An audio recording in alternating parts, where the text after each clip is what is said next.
Ramadan.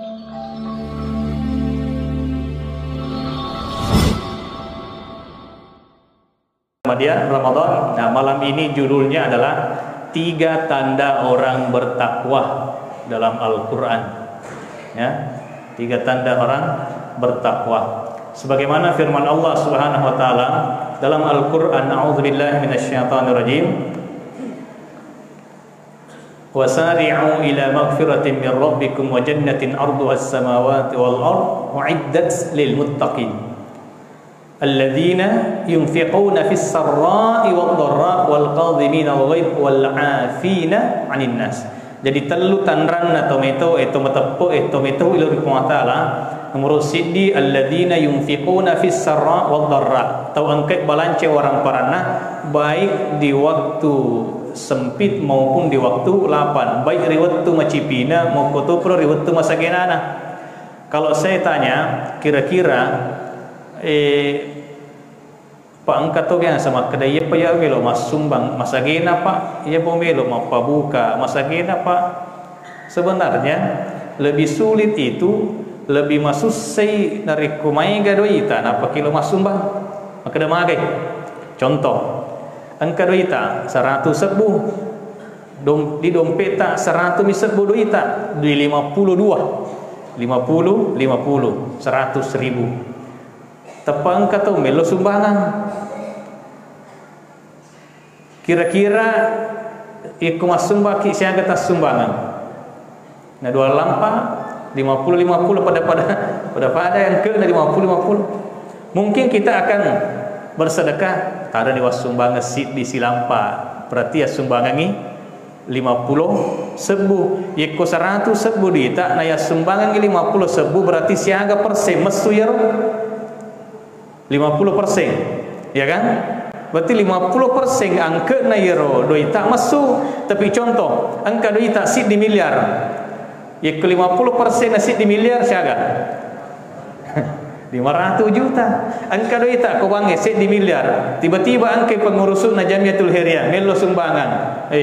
Puang haji tak ada puang ka sumbaki misalnya kai mesti Jamiatul Hiriah butuh sumbangan. Loki ke pesui 50%. Pikir-pikir itu ke apa? Ya kan? Artinya apa? Ketika kita dalam keadaan sempit, macipi-cipi, sebetulnya di situ kita punya potensi untuk bersedekah dengan bukan jumlah yang banyak, tapi nilainya lebih banyak. Ya, apa 50% kau nak RD 110 juta, ya sumbangannya 50 bukan 50%, tapi kusit di miliar. Mau pikir-pikir ini pesu ya ke 50%. Maka dalam Al-Quran dikatakan alladzina yunfiquna fis sarra wad dharra. Orang yang membelanjakan hartanya masagena togi, macipi-cipi togi, tapi dia akan tetap istiqamah. Apalagi ini penghujung bulan Ramadan, angka sidiwani Lailatul Qadar khairum min alf syahr. Yarwani Lailatul Qadar masalah binaiya si sebulan. Jadi irung aku makasiwaki onin Lailatul Qadar lebih malak binaiya makasiwaki si sebulan. 1000 bulan itu berapa tahun? Kurang lebih 83 tahun. Nigi mas sumbang riwaninna Lailatul Qadar masar lebih na iya mas sumbang si 1000 bulan selama 1000 bulan, bahkan lebih afdal khairun min alf syahr. Ya. Nigi mak baca Al-Quran riwaninna Lailatul Qadar lebih ina bandingkan mak baca Al-Quran isi 1000 bulan. Siapa yang berbuat baik di malam Lailatul Qadar bagaikan berbuat baik 1000 bulan. Siapa yang qiyamul lail pada malam Lailatul Qadar lebih baik daripada qiyamul lail 1000 bulan. Ani gini matole riwanina Lailatul Qadar.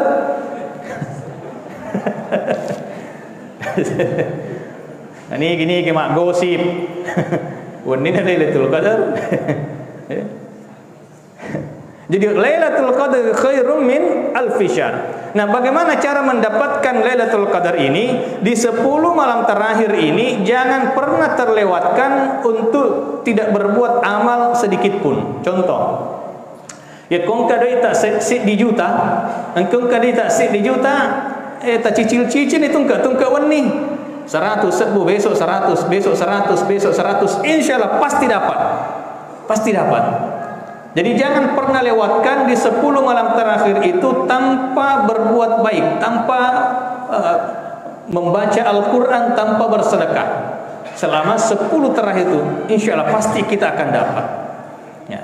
Jadi tanda orang yang bertakwa pertama adalah orang yang membelanjakan hartanya baik dari waktu masa genana waktu waktu macibina. Dan sedekah terbaik itu adalah kepada orang tua, yaitu tomatue dia nawat diterima sake, tapi ia pas sedekah sila lebih pas sedekah untuk tomatue. Jadi kalau bersedekah itu pertama orang tua, kemudian saudara keluarga dekat, baru keluarga jauh, tetangga dekat, baru tetangga jauh. Masih dekat terutama tomatota ya. Yang ngarang itu Pak Pelicina tomatue, luar biasa dia lempalai. Si teti ucu sunai ndo tak dek na yo lempalai namun to di wekapi itu isok komenri matana maraja. Makanya ada seorang ulama besar namanya Syekh Abdul Aziz Ad-Dabbagh. Kisahnya ini kisah yang masyhur ya. Syekh Abdul Aziz Ad-Dabbagh seorang ulama besar, seorang waliullah. Nah, kia Syekh Abdul Aziz Ad-Dabbagh suatu ketika didatangi oleh malaikat, entah lewat mimpi atau bagaimana caranya, intinya dalam kisahnya itu didatangi oleh malaikat. Maka dia malaikat Abdul Aziz kuwiti pakkasiwang muripung atala dek nang kamu sekke sempajang penimu tulima darari kuripung atala tapi dek gagawita asam muri surga, tidak tercatat namamu sebagai penghuni surga, bahkan namamu tercatat sebagai penghuni neraka. Aganaseng Abdul Aziz yakuiru elona pongala taala aku ridho menerimanya. Iya makasiyaka tanne surga velori tanne to neraka uhindar ne ke makasiyaka nasaba elo maruntu riona pongala taala. Lalu kemudian malaikat itu kembali. Setelah kembali malaikat itu melihat di Lauhul Mahfuz ternyata lette iasanna iro Abdul Aziz Ad-Dabbagh dari penghuni neraka menjadi penghuni surga. Nrewa si Syekh Abdul Aziz, maka dia malaikat dek ni gagawita semua kuranaka engkau tercatat sekarang sebagai penghuni surga. Maka dia Abdul Aziz tegi ni luru pengalatala iya usumpi pengalatala tanne surga wakatai tanne to neraka hindar ni keriola ni pengalatala. Maka dia malaikat iya na tu nasabari natapada walitte ya semua pengatal nasabah engkau ridha dengan segala ketetapan Allah, karena puncak ibadah tertinggi bukan salat, bukan puasa, tapi ridha menerima ketentuan Allah. Tapi makutane kongta Abdul Aziz makada yikuiruna sabarina walitte seku pengatala tercatat sebagai penghuni surga elok makutana agatu siruna sabarina magelli pengalatala koya sehingga tercatat nama aku sebagai penghuni neraka. Maka di malaikat ingatkah engkau mengarang ga wetumu baicu wetumu masih remaja kalau lu mulampak ke iro wetue angka sewa wetu matindro kori kamaramu natapa angka indokmu melo suruh ibumu datang untuk menyuruhmu, tapi mengkelingana samana sada aji na indomu elo lori kamara eta pamo je matindro nasaba demu melo isuro. Begitu ibumu membuka pintu naita konasa ko matindro padahal lik matindro moja je matindro nasaba demu melo isuro yeno rasabari na magalli pong alatala loriku. Coba bayangkan biasa kira-kira biasa ki makuridi ko betul namu ba anak-anak kiri ulo mero biasa jadi loki melo adam perita matoi nadi nigagai. Makanya banyak-banyak berdoa memintakan ampun orang tua. Yang kedua banyak-banyak bersedekah atas nama orang tua. Apa itu ya kumasumba ki masjidekah ki atas nama orang tua. Dulu apalana orang tua dapat, kita juga dapat. Kalau kita bersedekah, berinfak, berwakaf atas nama orang tua, 20 apalana, tomater runtu apalan, kita pun dapat pahala. Makanya Bapak Ibu, ikumenre kita nama rajai angkaturiolo na Masjidil Haram ada hotel namanya Pullman Zamzam. Pullman Zamzam itu angkatuja maraja kuruh ero jangero kurang lebih 46 meter persegi bingkai na bawang ero jangi. Aku masih kita ai siaga meter itu 46 meter persegi kurang lebih itu bingkainya saja itu. Yawana yarojangi angkataroki kurma kada waqaf al-Malik Abdul Aziz lil Haramain Asy-Syarifain. Waqafna Raja Abdul Aziz untuk pembangunan dua Masjidil Haram Mekah dan Madinah. Makanya aku tanda maraja pura ke garuntu celeng aku tu Mekah atau Madinah dek gak dek kota amal aku tu bendeng ke kota amal ai as-subuki. Tapi dek gak. Kenapa? Salah satu penghasilannya yang dipakai membangun Masjidil Haram itu adalah wakaf produktif dari hotel itu. Jadi wasilit dari hotel dipakai bangun Masjidil Haram dengan Masjid Nabawi. Tapi yang saya mau sampaikan adalah yang membangun, yang berwakaf itu situngan-tungan bukan Raja Abdul Aziz. Sebab mati nin rewa di famasena iro Raja Abdul Aziz, tapi yang berwakaf adalah anaknya. Anaknya yang berwakaf tapi mengatasnamakan orang tuanya. Kenapa? Nasabak 20 apalanna kalau kita berwakaf atas nama orang tua. Orang tua kita dapat, kita pun dapat. Ya, makanya utung-ketung weni nalabuk celengan koyolota usahakan masuk baki siagi tapi usahakan atas nama orang tua. Mapabu kaki laginna, mapabu kaki ya, bisa kita niatkan untuk orang tua. Ya. Kita berwakaf membaca Al-Qur'an usahakan atas nama orang tua. Mulai kulit nikah kita motoy. Ya, begitulah salah satu cara berbuat baik kepada orang tua. Karena orang yang sudah tiada itu berharap pahala sedekah. Rabbi laula akhartani ila ajalin qarib fa asaddaq wa akum minas salihin. Maka itu tu mate puang andaikan engkau tangguhkan kematianku mulai ngau tu cidampo puang agai lo jamaah fa asaddaq ilo ka sedekah. Andai kata orang meninggal itu dibangkitkan kembali maka dia akan melakukan peralihan aset.